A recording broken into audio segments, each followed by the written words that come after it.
kumontra si Vice President Leni Robredo sa plano ng Administrasyong Duterte na buhayin muli ang matagal nang binuwag na Philippine Constabulary. Ang Philippine Constabulary o hukbong tagapamayapa, ang law enforcement arm noon sa ilalim ng militar na kinatakutan noong panahon ng martial law. Yan ang tinutukan ni Marie Jumali. Sa gitna ng pagsuspinde sa operasyon ng pulisya kontra droga, sinabi ni Presidential Spokesperson Ernesto Abella na pinag-iisipan ni Pangulong Rodrigo Duterte na muling ibalik ang Philippine Constabulary. Napag-usapan daw ito noong Joint Command Conference ng PNP at AFP noong linggo. The Philippine Constabulary would be composed of gentlemen from the armed forces and from the military, which would be different from the PNP.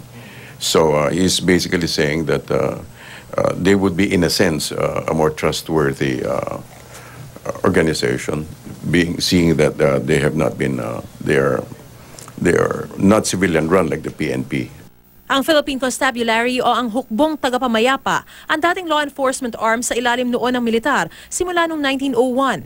Taong 1991 nang buwagin ang Philippine Constabulary matapos ang 9 na dekadang operasyon. Noong panahon ng martial law, ang PC ang sinasabing naging notorious sa pang-aabuso sa karapatang pantao. Noon ngang 1973 sa ilalim ng batas militar, pinirmahan ni Marcos ang Presidential Decree 170 na nagsasabing pwedeng isailalim sa kontrol ng Philippine Constabulary ang anuman lungsod o munisipalidad base sa rekomendasyon ng pinuno ng PC.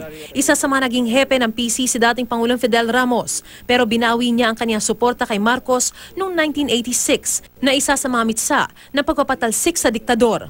Ngayon pala ang kontra narito si Vice President Leni Robredo. Sa panayam ng News to Go na mapapanood sa GMA News TV bukas ng umaga, sinabi ng Vice Presidente na huwag daw sanang magpadalos-dalos sa pagpapasya ukol dito.